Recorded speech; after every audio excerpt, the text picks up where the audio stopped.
இறைமகனே இறைவா தூய ஆவி இறைவா உம்மை புகழ்கின்றோம். அன்புருவான இறைவா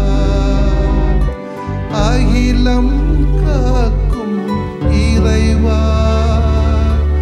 அமைதி அருளும் இறைவா உம்மை போற்றுகின்றோம். நெஞ்சில் சுமக்கும் இறைவா நீதியில் நிறைவே இறைவா சுமை தாங்கியே இறைவா புகழ்ந்து போற்றி ஆராதிக்கின்றோம்.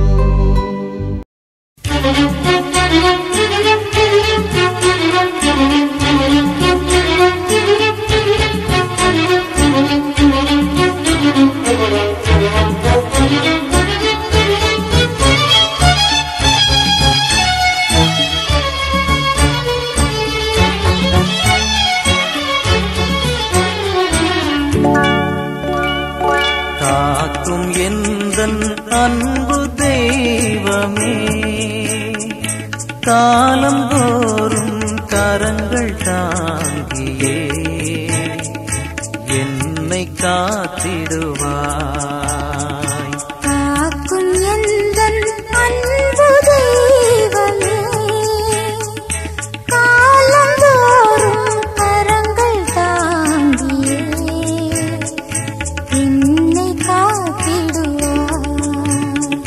காக்கும் எந்தன் அன்பு தெய்வமே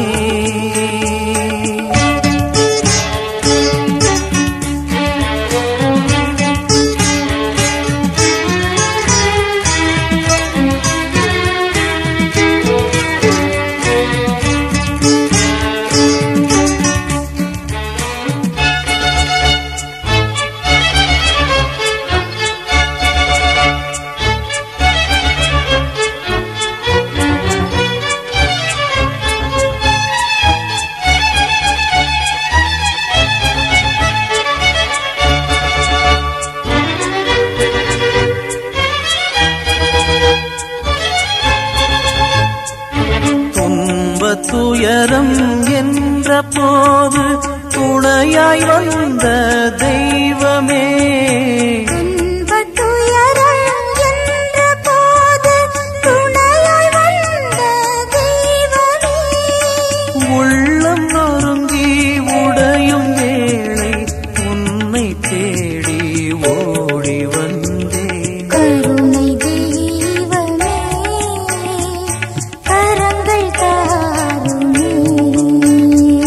கருணை தெய்வமே கரங்கள் தாருமே. காக்கும் எந்தன் அன்பு தெய்வமே.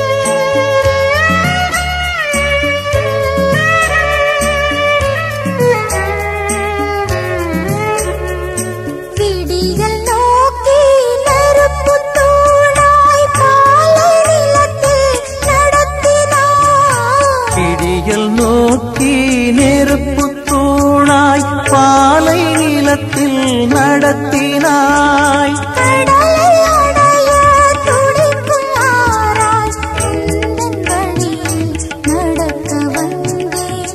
உடனே வாருமே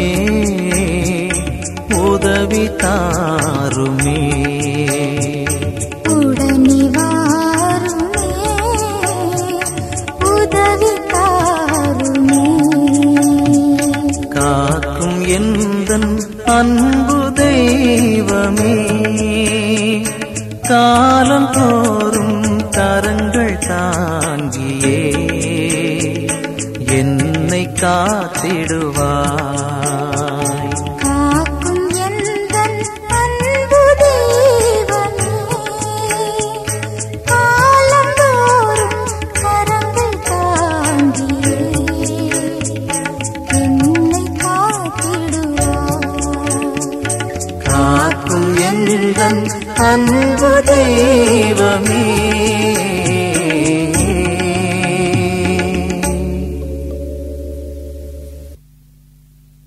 யோவான் எழுதிய நற்செய்தி அலகு 17 இறை சொற்றொடர்கள் 11 முதல் 19 முடிய. இயேசு வானத்தை அண்ணாந்து பார்த்து வேண்டியது, தூய தந்தையே, நாம் ஒன்றாய் இருப்பது போல் அவர்களும் ஒன்றாய் இருக்கும்படி நீர் எனக்கு அளித்த உம் பெயரின் ஆற்றலால் அவர்களை காத்தருளும். நான் அவர்களோடு இருந்தபோது நீர் எனக்கு அளித்த உம் பெயரின் ஆற்றலால் அவர்களை காத்து வந்தேன், நன்கு பாதுகாத்தேன். அவர்களுள் எவரும் அழிவுறவில்லை. மறைநூலில் எழுதியுள்ளது நிறைவேறும் வண்ணம் அழிவுக்குரியவன் மட்டுமே அழிவுற்றான். இப்போது உம்மிடம் வருகிறேன். என் மகிழ்ச்சி அவர்களில் நிறைவாக இருக்கும்படி நான் உலகில் இருக்கும்போதே இதை சொல்கிறேன். உம் வார்த்தையை நான் அவர்களுக்கு அறிவித்தேன். நான் உலகைச் சார்ந்தவனாய் இல்லாதது போல் அவர்களும் உலகைச் சார்ந்தவர்கள் அல்ல. ஆதலால் உலகம் அவர்களை வெறுக்கிறது. அவர்களை உலகிலிருந்து எடுத்துவிட வேண்டுமென்று நான் வேண்டவில்லை. தீயோனிடமிருந்து அவர்களை காத்துள்ள வேண்டுமென்றே வேண்டுகிறேன். நான் உலகைச் சார்ந்தவனாய் இல்லாதது போல் அவர்களும் உலகைச் சார்ந்தவர்கள் அல்ல. உண்மையினால் அவர்களை உமக்கு அர்ப்பணமாக்கியருளும். உமது வார்த்தையே உண்மை. நீர் என்னை உலகிற்கு அனுப்பியது போல நானும் அவர்களை உலகிற்கு அனுப்புகிறேன். அவர்கள் உண்மையினால் உமக்கு உரியவராகும்படி அவர்களுக்காக என்னையே உமக்கு அர்ப்பணமாக்குகிறேன். ஆண்டவரின் அருள்வாக்கு. இறைவா உமக்கு நன்றி. கிறிஸ்து இயேசுவிலே பிரியமுள்ள சகோதர சகோதரிகளே, இந்த உலகத்திலே யாரும் அழிவரக்கூடாது. எல்லோரும் காக்கப்பட வேண்டும். எல்லோரும் மகிழ்ச்சியாக இருக்க வேண்டும். எல்லோரும் அதற்கு ஒற்றுமையாக இருக்க வேண்டும். அதற்காக தன்னை அர்ப்பணித்துக் கொள்ள வேண்டும் என்பதைத்தான் இந்த இறைவார்த்தை முழுக்க முழுக்க நமக்கு சுட்டி காட்டுகிறது. கிளாடியேட்டர் திரைப்படத்திலே தன் மாணவனை அரங்கத்திற்குள் அனுப்புகின்ற ஆசிரியர், உனக்கு விடுதலை வேண்டுமென்றால் மக்களை வெற்றி கொள் என்று சொல்லி அனுப்புவார். மக்களை அல்லது மனிதர்களை வெற்றி கொள்ளுதல் என்பது அவர்கள் மேல் உரிமை பாராட்டுதல். ஆனால் நாம் சொல்வது போல அது எளிமை அல்ல. ஏனெனில் உளவியல் அடிப்படையில் மக்கள் மாறக்கூடியவர்கள், விருப்பும் வெறுப்பும் பாராட்டப்படுகின்றவர்கள் மற்றும் மறைபொருட்கள். ஏனெனில் அவர்களது உள்ளத்தில் இருப்பது மற்றவர்களுக்கு தெரியாது. இதனால்தான் அது மிக அரிது என்று நாம் சொல்லுகிறோம். யார் எப்படி எங்கே எந்த நேரத்தில் இருப்பாங்கன்னு நமக்கு தெரியாது. ஆனால் எல்லாரும் ஒன்றா இருக்கணும். இயேசு மக்கள் மீது முழு உரிமையை எடுத்து செயல்பட்டார். அத்தகைய உரிமையின் வெளிப்பாடு தான் இன்றைய நற்செய்தி வாசகம். ஏனென்றால் மக்களோடு நடந்தார், உணவு அருந்தினார், அவர்களோடு தங்கினார். அப்போது அவர் தன் தந்தையிடம் செல்லக்கூடிய காலம் வந்துவிட்டது. அதனால்தான் தன் உரிமையின் உச்சகட்டமாகிய அந்த மக்களை பாதுகாக்க வேண்டிய பொறுப்பினை தன் தந்தையிடம் ஒப்படைக்கிறார். இன்னைக்கு ஒரு சமூக அக்கறை ரொம்ப ரொம்ப ரொம்ப குறைவு. அது குழந்தைகளாக இருந்தாலும் சரி, இளையோராக இருந்தாலும் சரிதான், பெரியோராக இருந்தாலும் சரிதான், படித்தவர்களாக இருந்தாலும் சரிதான், ஈவன் குருக்களாக இருந்தாலும் சரிதான், கன்னியஸ்தர்களாக இருந்தாலும் சரிதான், அருள்நிலையிலே திருநிலையில் இருக்கின்ற பலரும் இன்றைக்கு இந்த சமூக அக்கறையற்று வாழுகிறோம் என்பது உண்மை. அதில் குறிப்பாக நாம் வாழ்கின்ற இந்த கன்னியாகுமரி மாவட்டத்திலே சோஷியல் ரெஸ்பான்சிபிலிட்டி என்பது மிக மிக குறைவு. நான் உண்டு, எனக்கு படிக்கணும், எனக்கு முன்னேறணும், எனக்கு நல்ல பொண்டாட்டி வேணும், எனக்கு நல்ல மாப்பிள்ளை வரணும், நல்ல பிள்ளை வரணும், இதோட முடிஞ்சிருதா? எனக்கு பணம் சேர்க்கணும், எனக்கு வீடு கட்டணும், எனக்கு நல்லா வாங்கணும், எனக்கு நகை எடுத்து போடணும், எனக்கு நிறைய வட்டிக்கு விடணும். இதுதான் வாழ்க்கையின் எச்சமாக இருக்கும் என்று சொன்னால் நம் வாழ்வதிலே அல்லது பிறப்பதிலே அர்த்தம் இருக்கிறதா என்று கூட நாம் கேட்க வேண்டியிருக்கிறது.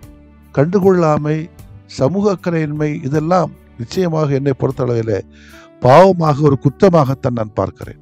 பணம் வேணும், படிப்பு வேணும், தன் குடும்பம் வேணும், பிள்ளை வேணும், சொத்து வேணும், சுகம் வேணும், நான் சொல்லவே இல்லை, அது வேண்டான்னே சொல்லலை.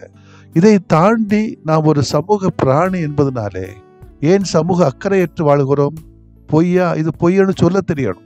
இது உண்மையா, இது உண்மையானு சொல்ல தெரியணும். இது அநியாயமா, அட்டுழியமா, அக்கிரமமா சொல்ல தெரியணும். சமத்துவம் இல்லையா, சமத்துவம் இல்லைன்னு சொல்ல தெரியணும். அது சொல்ல ஏன் சொல்லலைன்னா நம்ம அயோக்கியம் இருக்கும்போது நம்ம எப்படி சொல்றது?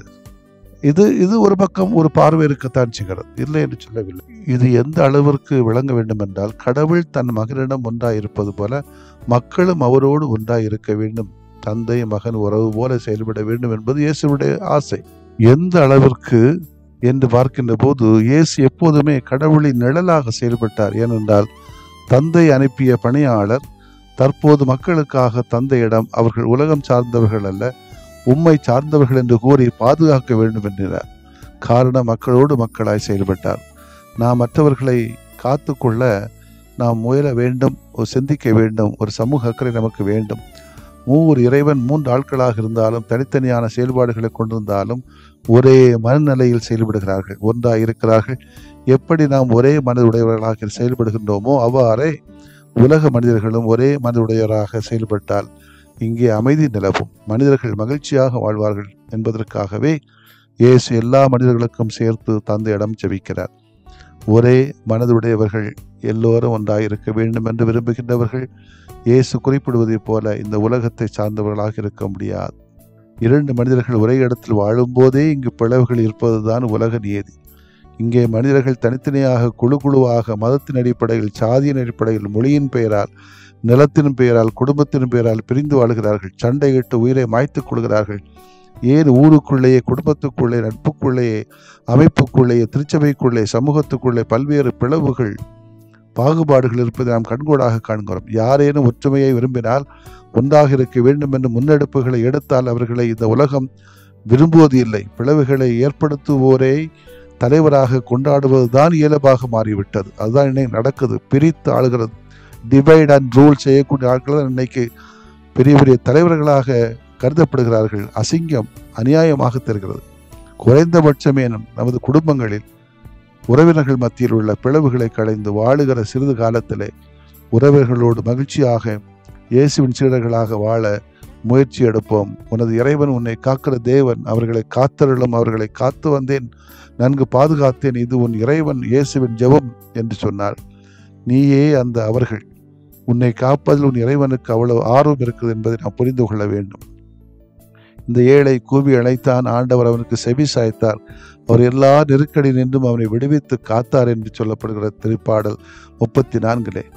ஆண்டவருக்கு அஞ்சி வாழ்வோரை அவர் தம் தூதர் சூழ்ந்து நின்று காத்திடுவார், திருப்பாடல் 34:7 சொல்கிறது. வானகத்தினின்று அவர் உனக்கு உதவி அனுப்பி என்னை காத்தருள்வார், திருப்பாடல் 57:3 சொல்கிறது. திக்கற்ற பிள்ளைகளுக்கு தந்தையாகவும் கணவனை இழந்த ஆளின் காப்பாளராகவும் இருப்பவர் தூயகத்தில் உறையும் கடவுள், திருப்பாடல் 68 சொல்கிறது. நீர் போகும்போதும் உள்ளே வரும்போதும் இப்போது எப்போதும் ஆண்டவர் உண்மை காத்தருள்வார் என்று திருப்பாடல் 121 சொல்கிறது. உன்னை காக்க உனது தேவன் எடுக்கக்கூடிய முயற்சிகள் எத்தனை ஒன்றாக இருக்க வேண்டும், யாரும் அழிந்து போகக்கூடாது, எல்லாரும் பாதுகாக்கப்பட வேண்டும் என்பதிலே உன் இறைவனுக்கு இருக்கின்ற ஆசை உன்னை கண்ணின் மணி போல காத்து வருகிற பேரன்புக்கு சான்று. அவரது பேரன்பில் அடைக்கலம் புகுவோம். அவர் என்றும் உன்னை காப்பார். நாமும் பிறரை காப்போம். ஆமேன். மன்றாடுவோமாக. இறைவா, நீர் ஒரு திருமகன் வழியாக எங்களுக்கு அளித்த பணியை நாங்கள் மகிழ்ச்சியோடு ஏற்று எல்லாரும் ஒன்றாக இருக்கின்ற வகையிலே நாங்கள் எங்களை கருவிகளாக மாற்றி எங்களுக்கு ஆசீர்வாதங்களை தார். நல்ல வரன்களுக்காக ஏங்கி தவிக்கின்ற பிள்ளைகளுக்கு தகுந்த நேரத்திலே தகுந்த வரன்களை தந்து அவர்களுக்கும் வாழ்க்கையிலே வளமையான சூழ்நிலை, மகிழ்வான சூழ்நிலை தந்து காத்தருளும். அதே வேளையிலே நல்ல வேலைகளுக்காக ஏங்கி தவிக்கின்ற இளையோருக்கு நல்ல பணிகளை, தொழில்களை, உழைக்கின்ற வாய்ப்புகளை தாரும். பலவிதமான குடும்ப பிரச்சனைகளை மூழ்கி தவிக்கக்கூடிய பிள்ளைகளுடைய பிரச்சனைகளிலிருந்து அவர்களை பாதுகாத்து உம்முடைய அடைக்கலத்திலே பாதுகாத்து அரவணைத்து வழிநடத்தியருளும் ஆண்டவரே. ஆமேன்.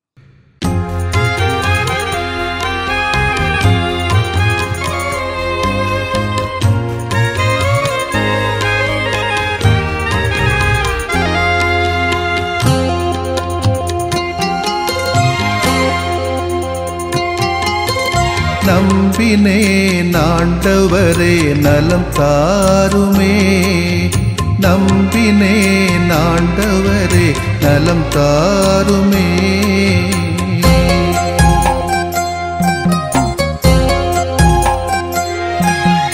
உடல் வலியின் வேதனையா உள்ளம் சோர்கிறேன், உம் கரங்கள் தொட்டாலே நலம் பெறுவேனே. உடல் வலியின் வேதனையால் உளம் சோர்கிறேன். உம் கரங்கள் தொட்டாலே நலம் பெறுவேனே.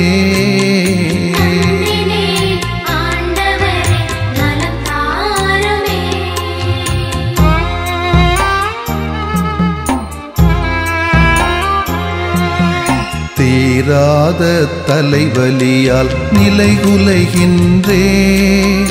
தலைவாவும் பாதத்திலே தலை சாய்க்கிறேன். தீராத தலைவலியால் நிலைகுலைகின்றேன். தலைவாவும் பாதத்திலே தலை சாய்க்கிறேன்.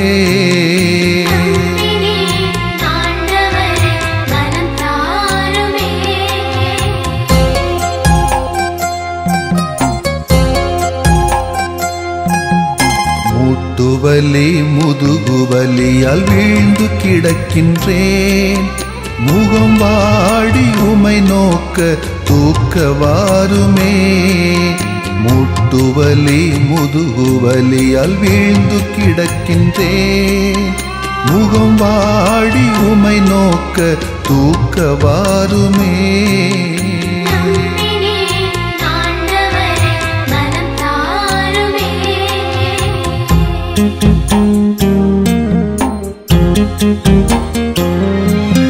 நுரையீரல் இதய நோயால் நொந்து தளர்கிறேன்.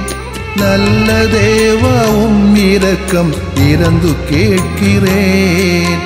நுரையீரல் இதய நோயால் நொந்து தளர்கிறேன். நல்ல தேவா உம் இரக்கம் இறந்து கேட்கிறேன்.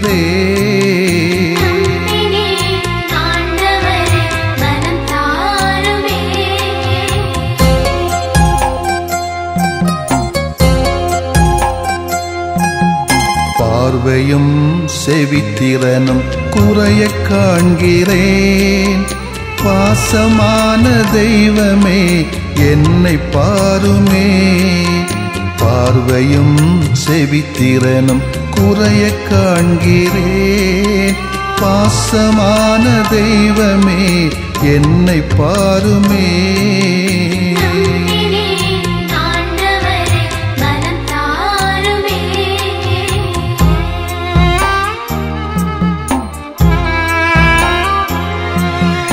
நீரிழிவால் புற்று நோயால் நிம்மதி இழக்கிறேன். நீரேவும் வல்லமையால் குணம் தாருமே. நீரிழிவால் புற்று நோயால் நிம்மதி இழக்கிறேன். நீரேவும் வல்லமையால் குணம் தாருமே.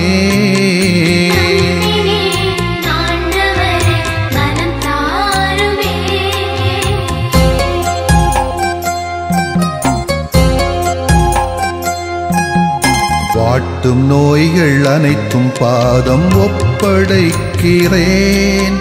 வல்ல தேவா ஒரு வார்த்தை சொல்லி தேற்றுமே. வாட்டும் நோய்கள் அனைத்தும் பாதம் ஒப்படைக்கிறேன். வல்ல தேவா ஒரு வார்த்தை சொல்லி தேற்றுமே. நம்பினேன் ஆண்டவரே நலம் தாருமே. நம்பினேன் ஆண்டவரே நலம் தாருமே.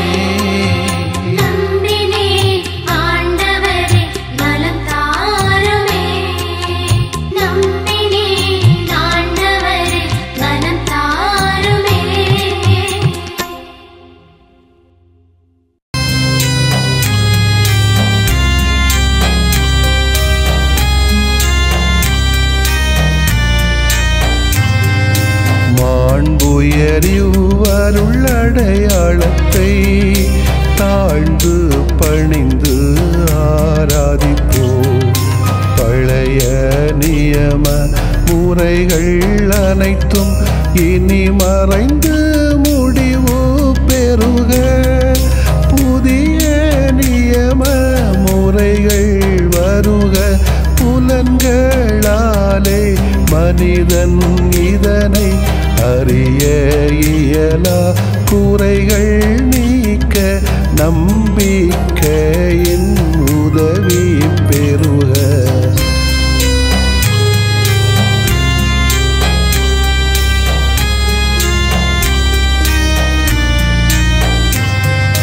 தந்தை அவர்க்கும் மகன் அவர்க்கும் புகழ்ச்சியோடு வெற்றியாக்கும் மீட்பின் பெருமை மாட்சிமையோடு வலிமை வாழ்த்து யாவுமாக இருவரிடமாய் வருகின்றவராம் தூய ஆவியானவர்க்கும்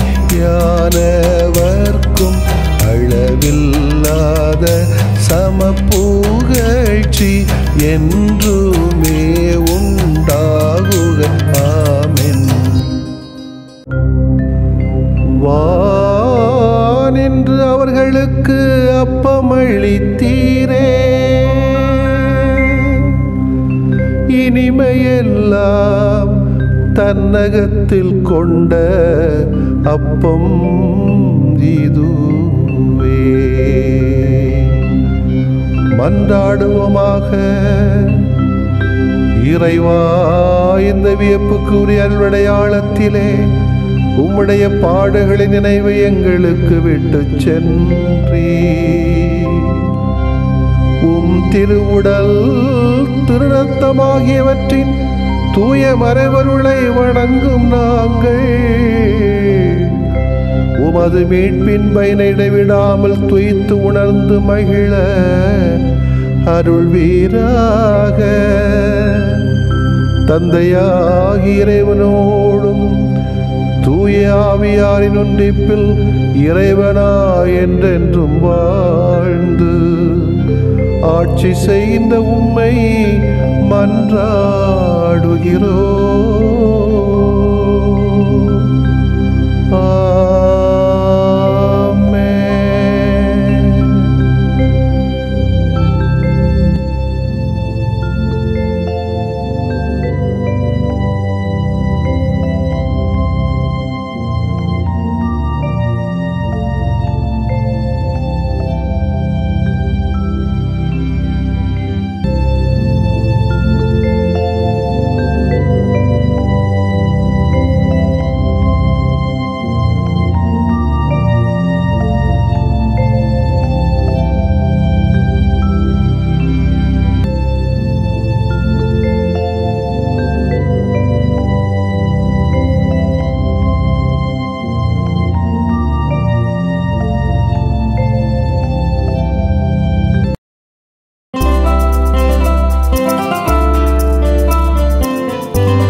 நன்னையும் பாசமே இலக்கு வாழ்வின் இலக்கணமே. இறைவனின் நன்னையும் பாசமே இலக்கு வாழ்வின் இலக்கணமே. பாகுபாடற்ற வாழ்வா பாதம் படிந்தோம் தாயே, பாகுபாடற்ற வாழ்வா பாதம் படிந்தோம் தாயே. கருவில் சுமந்த தாயே, லாலா லாலா கனிவால் காத்திடு தாயே.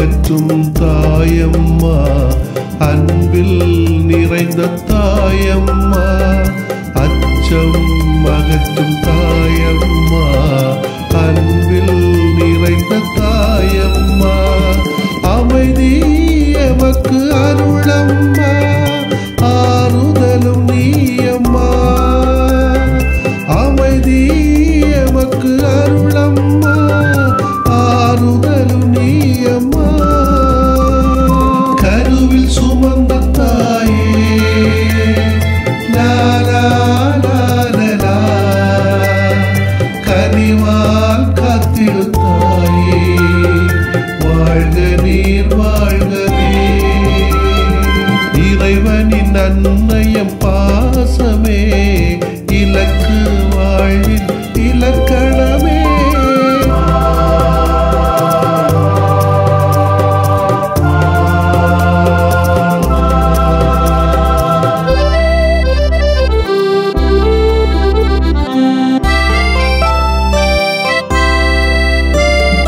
வாட்டும் நோய்கள் பாரம்மா, வலுவிழந்தோம் கேளம்மா, வாட்டும் நோய்கள் பாரம்மா, வலுவிழந்தோம் கேளம்மா, வருத்தும் கவலை நீக்கம்மா, அரவணைக்கும் அன்னை நீயம்மா, வருத்தும் கவலை நீக்கம்மா, அரவணைக்கும் அன்னை நீயம்மா, கருவில் சுமந்த தாயே லாலா லாலா, கனிவால் காத்திடு தாயே, வாழ்க நீர் வாழ்கவே, இறைவனின் அன்னையம் பாசமே, இலக்கு வாழ்வின் இலக்கணமே, இறைவனின் அன்னையம் பாசமே,